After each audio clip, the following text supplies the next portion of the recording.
Under stormy skies, Pope Leo touched down in Annaba on the second day of his Apostolic Journey to Africa. Retracing the footsteps of St. Augustine, the Holy Father visited the archaeological site of Hippo in the modern-day city of Annaba. The city, once known as Hippo Regius, was an important coastal city and economic center of the Roman Empire. To this day, it is one of the most important centers of Christian tradition in North Africa. But for Pope Leo, it is more than just a city.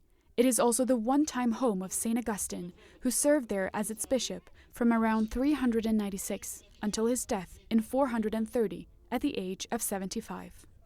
Despite wind and pouring rain, the Pope walked through the excavations, led a wreath of flowers, and paused for a moment to pray amidst the ancient stones in the land walked on by his spiritual father.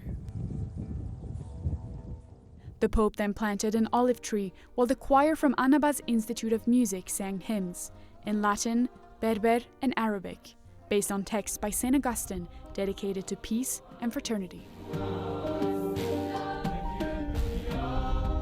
In the distance, one could see the Basilica of St. Augustine sitting on top of a hill.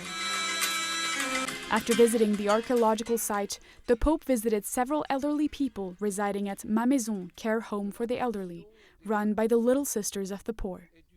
In his brief address, he told the residents of different religions that God dwells here, noting that wherever there is love and service, God is there. I think that the Lord, looking down from heaven upon a house like this, where people strive to live together in fraternity, would say, there is hope. Yes, because God's heart is torn apart by wars, violence, injustice, and lies. But our Father's heart is not with the wicked, the arrogant, or the proud. God's heart is with the little ones, with the humble, and with them he builds up his kingdom of love and peace day by day. After a private meeting with the members of the Augustinian order at their community house, Pope Leo went to the Basilica of St. Augustine to celebrate Holy Mass. Addressing the faithful, the son of St. Augustine encouraged all to bear witness to God before the world with one heart and one soul, following the example of the saints. Your history is one of generous hospitality and resilience in times of trial. Here the martyrs prayed. Here St. Augustine loved his flock, fervently seeking the truth and serving Christ with ardent faith.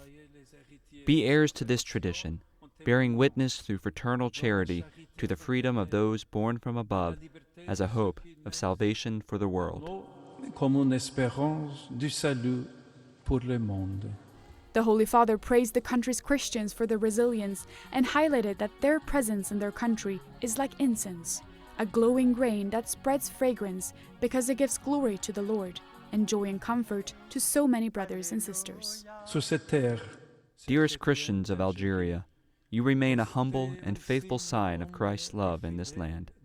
Bear witness to the gospel through simple gestures, genuine relationships, and a dialogue lived out day by day.